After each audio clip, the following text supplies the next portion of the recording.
dijelaskan. Selanjutnya, kita akan memasuki sesi yang tak kalah menarik, yaitu sesi tanya jawab. Ini adalah kesempatan emas bagi teman-teman peserta yang untuk menggali lebih dalam topik yang belum sempat dijelaskan atau informasikan langsung kepada para narasumber. Iya. Bertanya, silakan tuliskan di kolom chat dengan format tertentu, nanti ada contohnya. Silakan atau ingin bertanya langsung, silakan menggunakan fitur raise hand dan aktifkan mikrofonnya. Q&A session dibuka dari sekarang. Silakan, ada pertanyaan?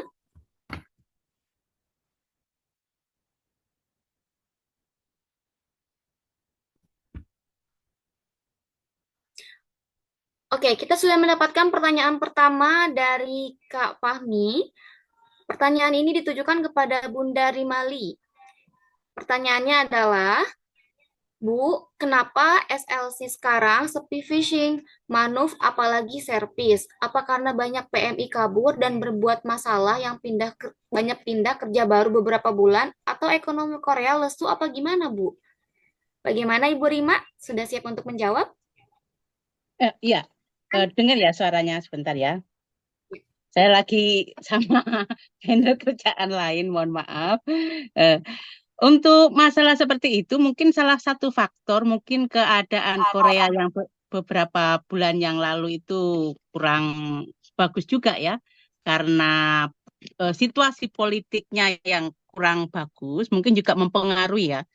Juga karena saat ini untuk perusahaan-perusahaan Korea banyak banget yang kolap ya, istilahnya banyak pengurangan tenaga kerja, juga banyak perusahaan yang pindah ke negara lain seperti ke Vietnam karena pajak di Korea juga lagi tinggi-tingginya. Mungkin juga salah satunya, saya tidak memastikan ya, itu mungkin salah satunya permasalahan seperti itu. Jadi bersabar saja. Kemungkinan insya Allah kalau presiden yang ini lebih memperhatikan kepada tenaga kerja asing seperti itu, lebih condong kepada para pekerja asing. Doakan saja ya untuk tahun ini, setelah ini akan membaik dan akan kebanjiran SLC lagi untuk para calon tenaga kerja ke Korea. Itu mungkin yang bisa saya beri jawaban karena untuk memberikan jawaban yang pasti itu bukan wewenang saya untuk nanti jadi rumor yang kurang baik di mana-mana. Jadi saya tidak berani memastikan apakah itu benar. Tapi secara saya lihat secara apa yang saya alami itu memang keadaan Korea saat ini kurang baik gitu, Mbak. Terima Seperti kasih banyak itu. Ibu Rima atas jawabannya. Baik, kita akan bacakan pertanyaan selanjutnya yaitu dari Kak Sevi Hardianti. Pertanyaan ini untuk Ida Sem. Saya bingung mengerjakan soal listening percakapan panjang karena di ujian pengulangannya cepat, sehingga belum selesai mengartikan udah diulang lagi dan ujung-ujungnya blank, sehingga ada bagian yang belum sempat diterjemahkan tapi audio sudah tidak bisa diulang. Bagaimana Ida Sem, sudah siap untuk menjawab? Iya, baik. Terima kasih atas pertanyaannya. Memang ya untuk listening yang panjang itu biasanya sama sebenarnya kayak reading. Kalau udah ketemu yang panjang itu udah ngeper duluan. Itu sama sama seperti tadi. Mental ini bermain. Nah, kalau untuk yang soal panjang, biasanya kalau percakapan panjang ini kan biasanya dicari yang Gaten God atau Telin God, tapi memang sebagian besar itu Gaten God ya.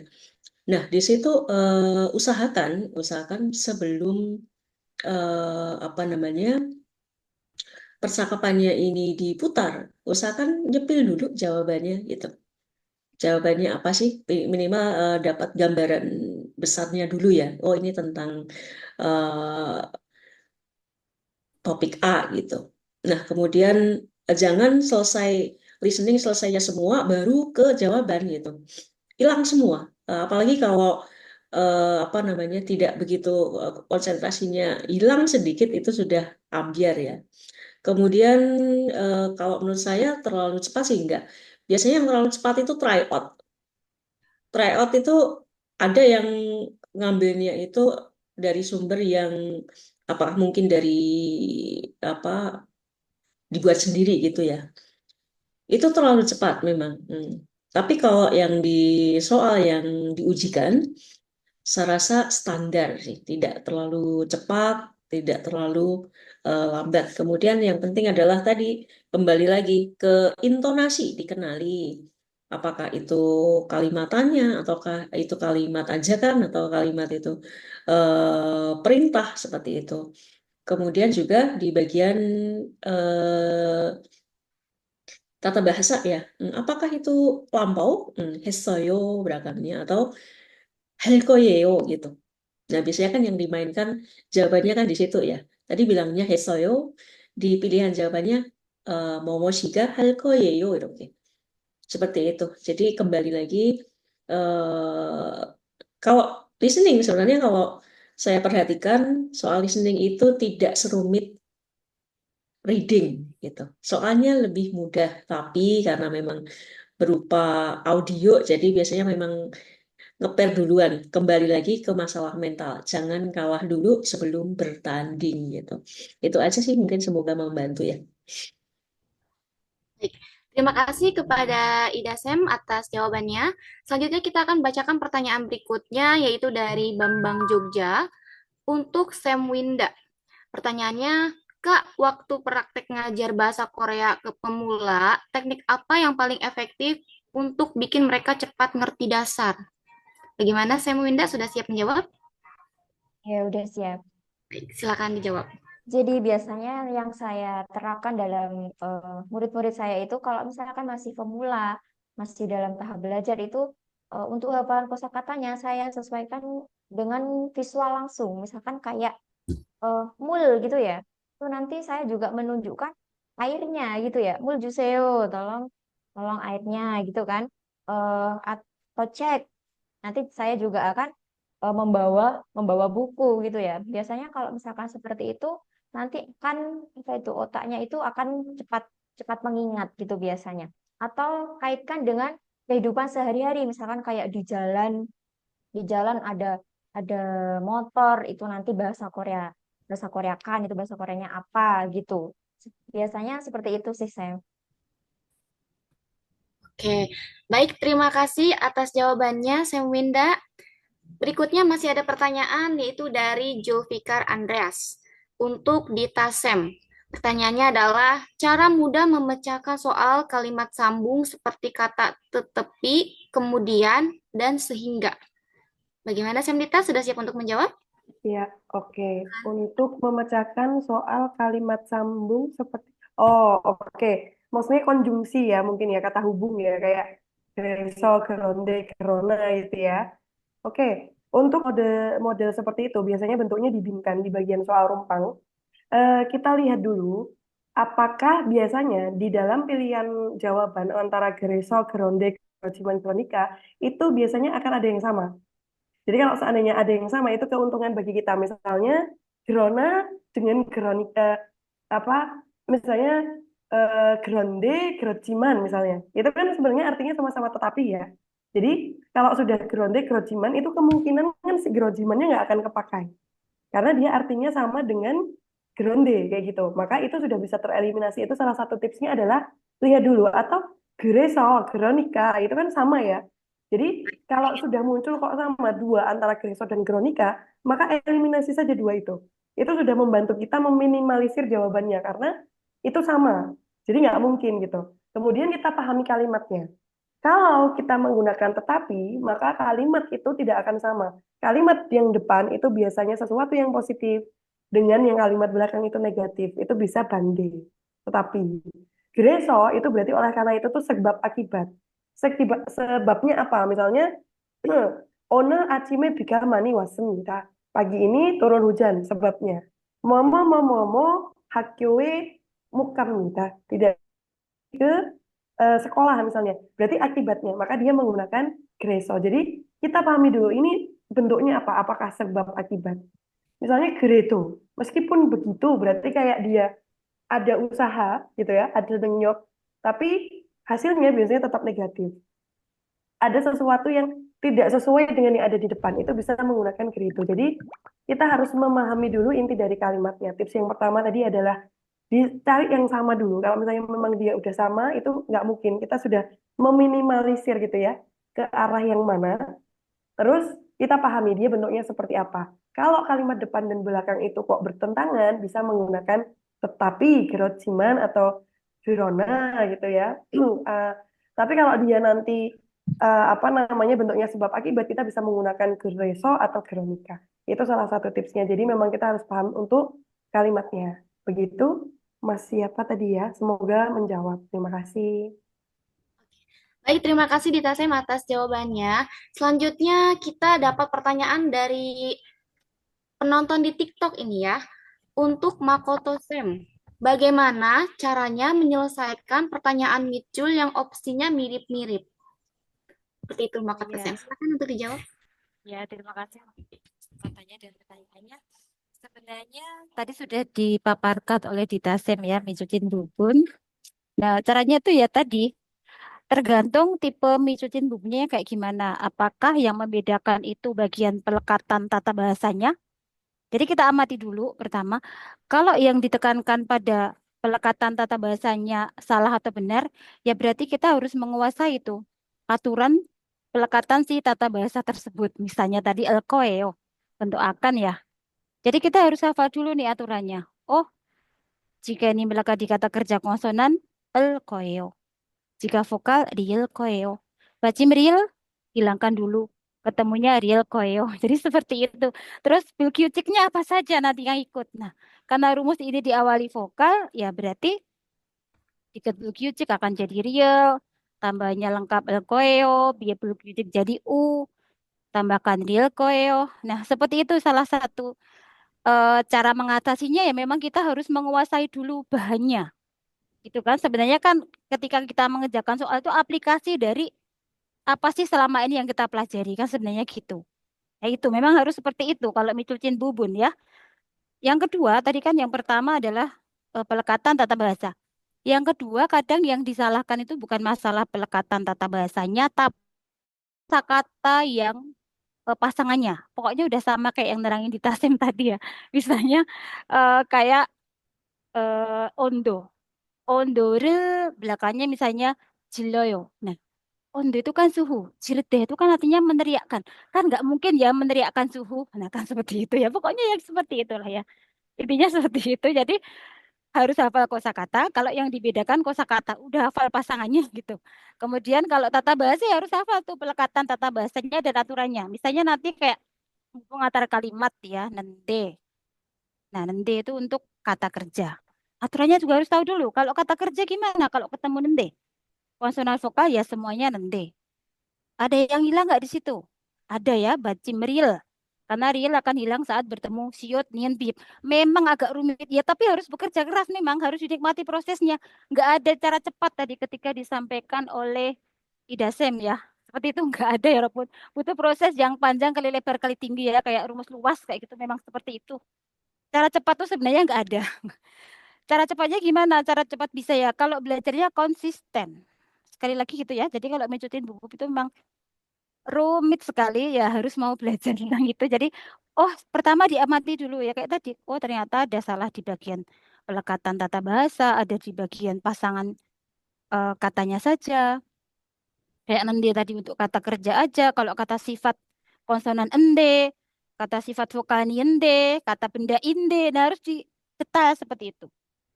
Pastinya kan sudah diajari. Jadi pas di LPK juga di LPK-nya masing-masing tolong ketika gurunya itu sedang apa ya namanya menerangkan dengan detail ya didengarkan. Kadang kan anak yang penting itu. Jangan sampai ada kata gitu. Ketika diterangi sama konsennya masing-masing cara detail, dengarkan baik-baik. Jangan nyepelein yang penting itu gitu. Jangan sampai kayak gitu. Berarti yang disampaikan tuh semua ada poin-poin pentingnya ya. Jadi tolong di kelas dengarkan baik-baik semua gurunya. Jangan menyepelekan 0,0 berapa persen. Nah itu tipnya seperti itu Mbak. Oh ya, Semoga baik. bisa Terima membantu. kasih Terima Makoto kasih. Sem atas jawabannya. Oke. Berikutnya ada pertanyaan dari Ajis Wahyu F. Tutorial cara menghafal kosakata secara efektif, Sam. Namun pertanyaan ini tidak ditujukan kepada Sam mana ini bertanyanya. Adakah Sam yang berkenan untuk menjawab pertanyaan Ajis Wahyu F? Tutorial cara menghafal kosakata secara efektif. Coba saya mencoba menjawab ya, Terima kasih. teman-teman semua.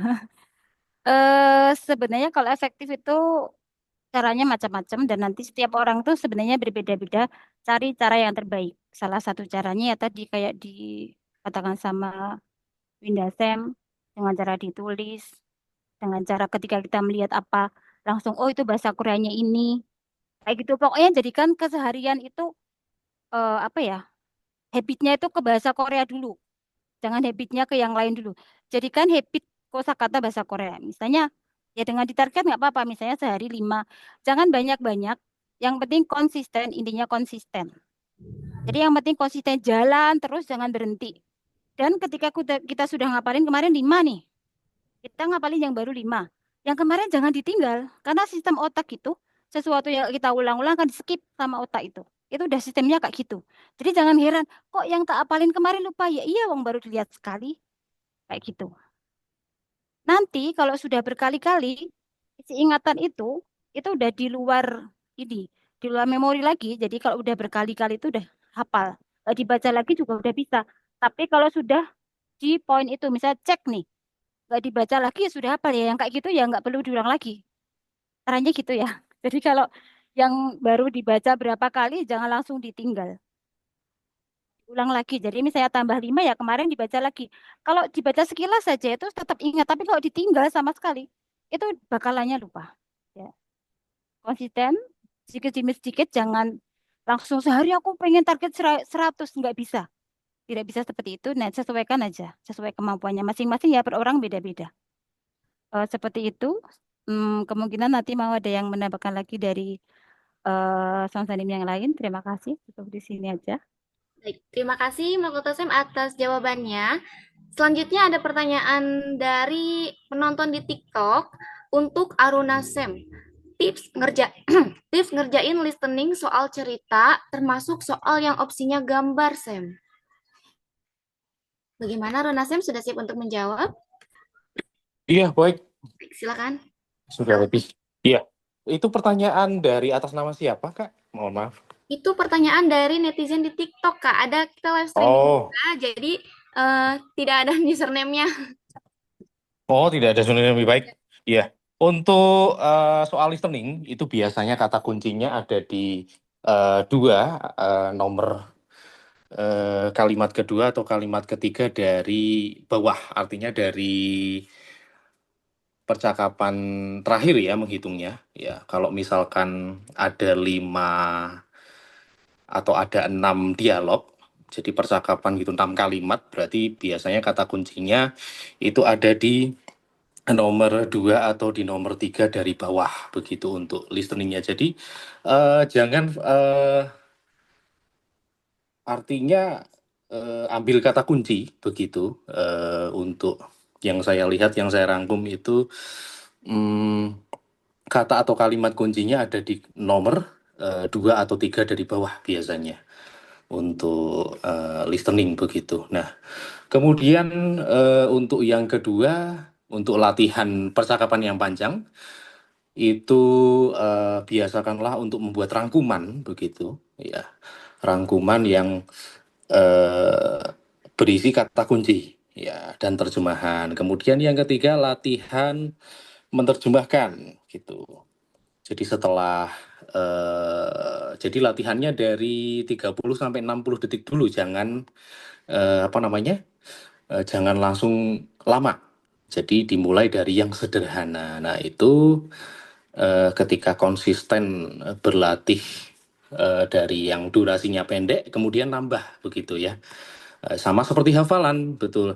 Hafalan misalkan seminggu ditarget berapa kosakata, nanti nambah begitu, berulang-ulang. Begitu. Terima kasih, Kak. Ya. Baik, terima kasih atas jawabannya, Aruna Sem. Berikutnya kita akan bacakan pertanyaan dari chat Zoom dulu ya. Ini diperuntukkan untuk Dita Sem. Saya kalau habis mengerjakan soal, terus waktu masih panjang, sering saya cek ulang. Tapi setelah cek, malah saya galau dengan jawaban saya dan kadang akhirnya saya ganti. Malah salah. Itu kadang yang membuat sering salah. Sam, gimana ngatasinya? Apakah gak usah dicek pas waktunya masih banyak? Silakan Dita Sam. Oke. Seru ya. Kalau kalau diulang salah jangan diganti berarti Mas. Kalau memang selalu seperti itu, tipsnya jangan diganti. Oke, sebenarnya kita balik lagi ke sumber permasalahan sebenarnya. Ad- Sam, aku kalau udah baca ulang tuh jadi galau. Aku ganti terus malah salah gitu. Berarti kita balik lagi ke sumbernya. Apakah karena kosakatanya itu belum terlalu hafal? Jadi pada saat kita ngertiin lagi, ini artinya ini apa ini ya kayak gitu. Maka bisa berubah.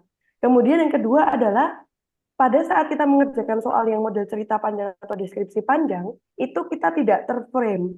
Jadi kita tidak eh, apa tidak tahu inti atau poin dari ceritanya. Misalnya pada saat membicarakan tentang Myeongjol Hari Raya Solal, harusnya kita sudah tahu bahwa akan keluar CB, akan keluar Sebetun, akan keluar Doktam, akan keluar Tokuk kan kayak gitu. Nah itu berarti kita sudah terframe. Maka pada saat kita mengerjakan soal panjang, biar tidak terjadi perubahan yang mengakibatkan salah lagi, maka kita harus pede.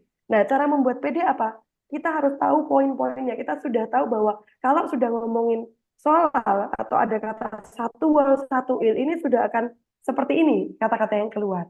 Maka kalau sudah seperti itu ini meminimalisir terjadinya perubahan jawaban dan kemungkinan malah menjadi salah. Maka balik lagi ke sumbernya biasanya permasalahannya kalau yang seperti itu adalah kosakatanya ini. Kosakatanya itu apal tapi kayak slap slap gitu ya. Jadi kayak tiba-tiba ini apa ini ya gitu. Itu yang membuat biasanya merubah dan menjadi salah. Begitu, maka kosakatanya perdalami dulu sampai benar-benar ngelotok gitu ya istilahnya ya, di luar kepala, kemudian buat poin-poin kalau soal panjang untuk terframe. Jadi sudah tahu bahwa ini tidak akan kemana-mana. Ini akan mengarahnya ke situ. Begitu tips untuk Herisi tadi ya, yang bertanya kalau diulang malah salah. Itu dari saya, terima kasih. Oke, baik. Terima kasih atas jawabannya di TSM. Berikutnya ada pertanyaan dari Jono Sudrajat untuk mau tanya, perihal buta warna parsial kenapa tidak diperbolehkan bekerja di Korea? Tetapi saya tahu ada sebagian orang yang termasuk yang saya kenal dan lebih dari 2 orang, dia sudah bekerja ke Korea dengan program G2G. Saya sebagai penderita buta warna parsial juga ingin bisa bekerja di Korea. Adakah solusi? Tetapi saat saya periksa di sebuah klinik, saya lolos karena yang dipakai tes standar umum. Apakah masih ada harapan untuk saya? Terima kasih. Silakan, Wah, Rimas. ini pertanyaan yang kayaknya bukan bidang saya untuk menjawabnya ya. Yang lebih tepatnya mungkin dari Bapak Winaria Group ini untuk biasanya kan dari HRD Korea itu menyertakan apa persyaratannya istilahnya yang belum pernah ilegal atau bagaimana dan bagaimana lebih pahamnya mungkin dari Bapak Winaria yang lebih layak menjawab seperti ini. Kalau saya hanya melihatnya di lapangan. Jadi untuk Mas yang bertanya seperti itu, saya sendiri juga kurang paham ya, mengapa persyaratan seperti itu harus diperlakukan untuk calon tenaga kerja yang akan ke Korea. Mungkin apa dipermasalahkan nanti saat melihat World bahannya nanti keliru atau bagaimana. Saya sendiri juga kurang paham. Mohon maaf sekali kalau saya memang menjawab tidak paham, saya akan menjawab tidak paham. Mungkin dari Winarya Group atau Mas Andi yang bisa lebih paham untuk menjelaskan masalah persyaratan seperti ini. Mungkin saya alihkan aja ya ke Bapak Mas Andi atau itu Boleh, silakan, Bu. Bapak Winarya. Mohon maaf sekali saya nggak paham nanti malah salah takut salah malah memblocok nih kalau orang Blitar bilang blocok nih jawabannya gitu ya. Mohon maaf sekali. Mungkin Mas Andi saya bisa jawab. Monggo. Baik, silakan, Anisim. Oke, terima kasih. Mungkin saya menambahkan sedikit ya. Untuk eh, tes buta waras sekarang itu kan biasanya di ujian tuh ditempatkan di sebelum mengerjakan soal ya untuk saat ini kayaknya. Untuk zaman-zaman dahulu itu kan pada saat preliminary kalau nggak salah.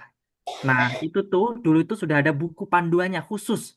Jadi yang dipakai BPM itu udah ada bukunya. Jadi orang itu di LPK dipelajari bisa. Jadi lembar pertama itu angka 3, lembar kedua angka 9. Jadi mungkin itu salah satu faktor kenapa dulu ada yang bisa terbang tapi sekarang nggak bisa. Karena dulu itu ada bukunya khusus. Jadi orang-orang LPK itu ambil dari yang sama persis kayak yang itu BP2M yang punya. Jadi LPK mempelajari dan itu terjadi. Saya tahu ada orangnya dan saya tahu juga ada LPK itu yang seperti itu ada.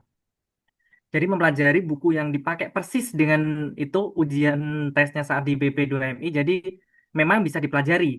Tapi kalau sekarang itu kan ujiannya itu di sebelum mengerjakan soal di laptop kayaknya kalau nggak salah. Karena saya juga kurang paham juga. Mungkin iya bener kayaknya seperti itu. Jadi mungkin random. Jadi nggak bisa itu dihafalin kan nggak bisa.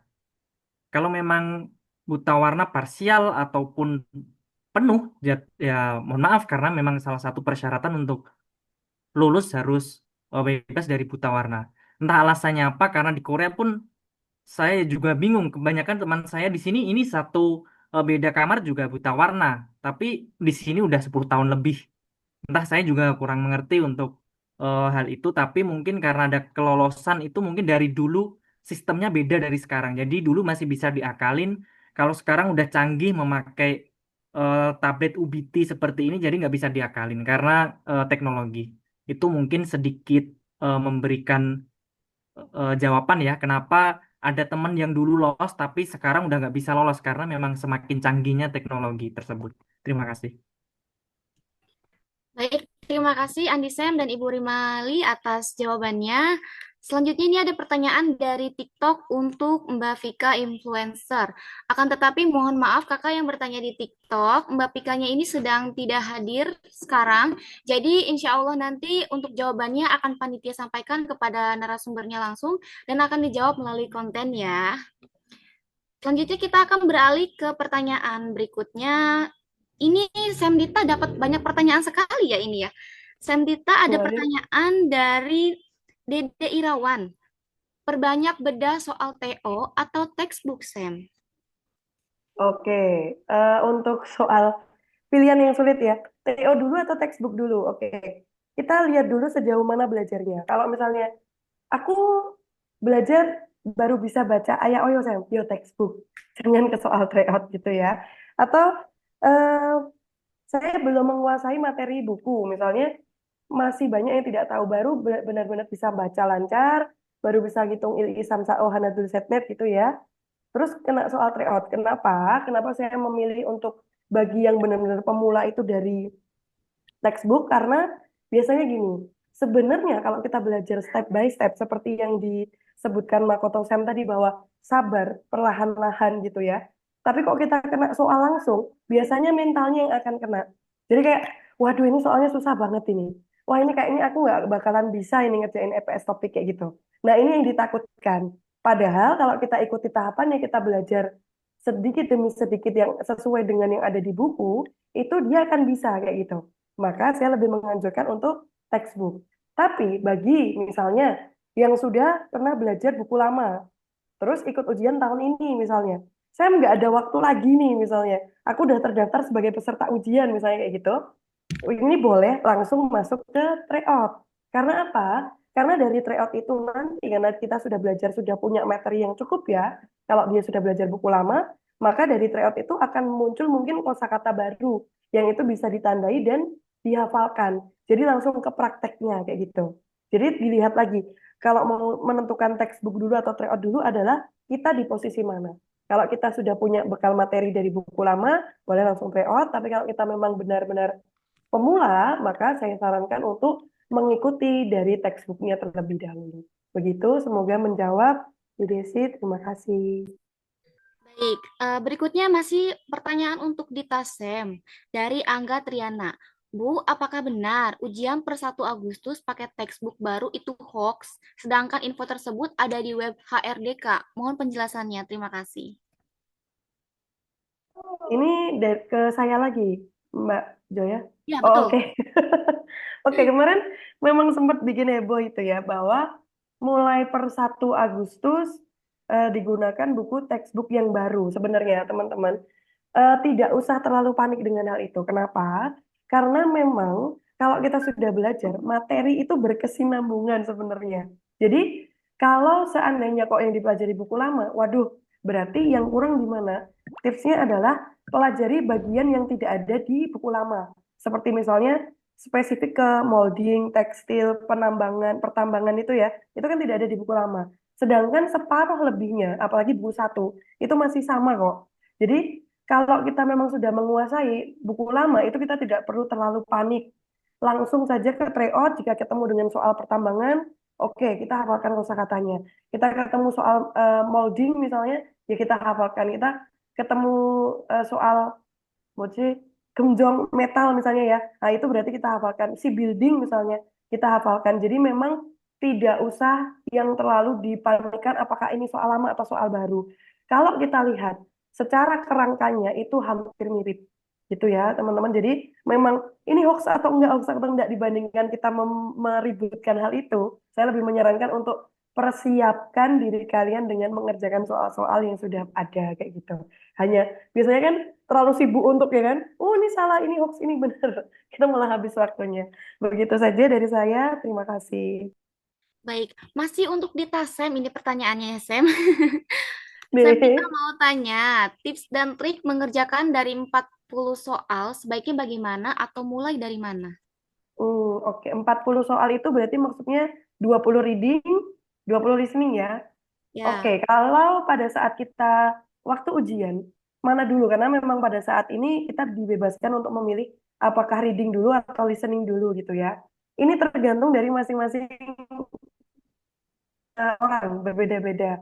Kalau saya pribadi, karena pada saat saya ujian sendiri gitu ya, setiap tahun kan saya ikut gitu ya, menemani anak-anak dengan model seperti apa sih gitu, makanya saya nyoba. Nah, kalau saya, pada saat kita masuk pertama kali di ruang ujian, itu mesti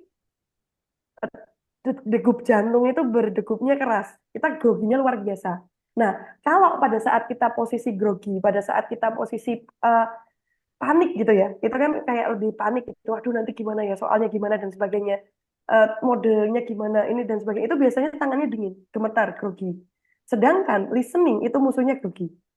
Listening itu musuh paling utamanya adalah grogi. Kamu grogi satu kali, kamu kepikiran hal lain, tansenggak gitu ya. Satu aja, kita akan miss beberapa nomor. Maka saran saya adalah kerjakan reading lebih dahulu. Jadi kalau reading itu kan kita masih bisa tempo untuk membacanya masih kita bisa atur. Tapi kalau listening sekalinya dia lewat 2 kali diputar baik gitu ya. Maka kalau kita tuh belum tenang kayak gitu, maksudnya masih pertama kali itu masih berdegupnya keras banget, masih grogi banget, masih tangan masih gemetar, silakan kerjakan reading lebih dahulu. Itu tips dari saya. Terima kasih, semoga membantu.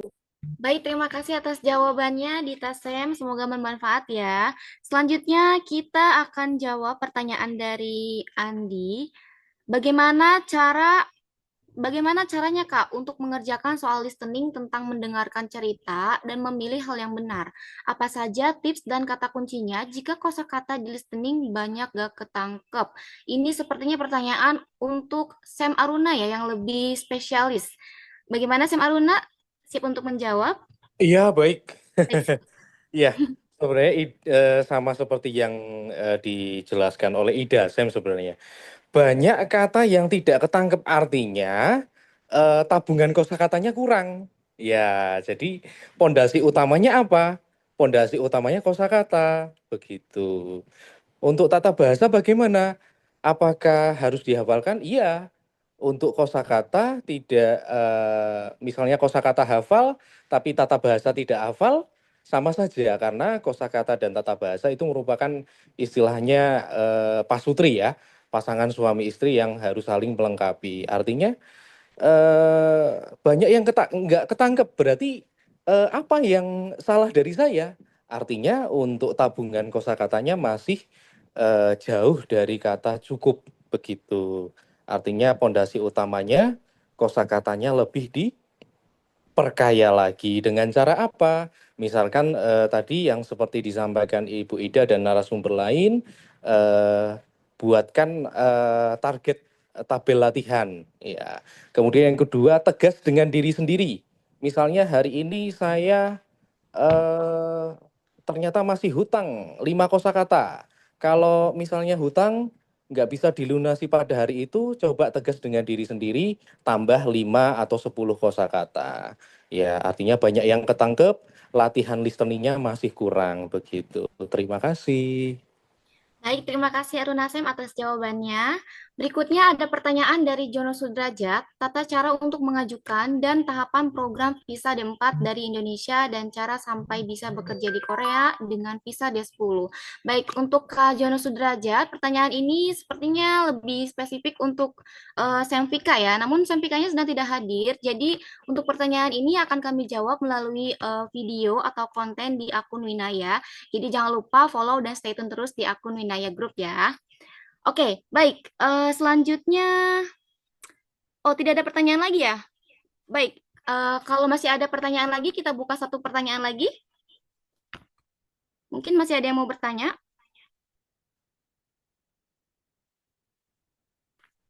Baik, tidak ada ya? Jika tidak ada, kita tutup saja sesi pertanyaan ini. Oke. Baik, hadirin sekalian, kita sudah sampai di penghujung acara. 어느덧 2022년 EPS 토픽 및 G2G 한국 취업 성공 전략과 동기부여 웨비나의 마지막 순서에 도달하게 되었습니다. Hadirin peserta dan narasumber webinar yang kami banggakan, kini kita sudah sampai di penghujung acara. Satu persatu rangkaian acara hari ini telah berjalan dengan lancar dan kita telah mendapatkan banyak ilmu, wawasan, serta motivasi dari para narasumber luar biasa yang telah berbagi pengalaman dan strategi suksesnya. Marilah kita tutup acara ini dengan membaca lafaz hamdalah. Alhamdulillahirrabbilalamin. Semoga ilmu dan informasi yang kita peroleh hari ini bisa menjadi jalan dan bekal untuk menuju masa depan yang lebih baik. Bagi teman-teman yang sedang berproses untuk bekerja ke Korea, kami doakan semoga diberikan kemudahan, kesehatan, dan kelancaran di setiap tahap. Tetap semangat, terus belajar, dan semoga sukses menyertai kita semua. Amin ya robbal alamin. Jangan pernah lelah untuk belajar, tetap semangat dan yakin bahwa usaha yang sungguh-sungguh tidak akan pernah mengkhianati hasil. Saya Joyanova Cynthia sebagai moderator pada webinar kali ini, izin pamit undur diri. Mohon maaf jika dalam pelaksanaan acara ini terdapat kekurangan, penyebutan nama atau gelar, baik dari segi teknis maupun penyampaian. Terima kasih atas perhatiannya. Wassalamualaikum warahmatullahi wabarakatuh. Winaya hebat, winaya bermanfaat. Terima kasih semuanya, Sem-Sem semuanya. terima kasih 여러분. 다음에 뵙겠습니다. Terima kasih.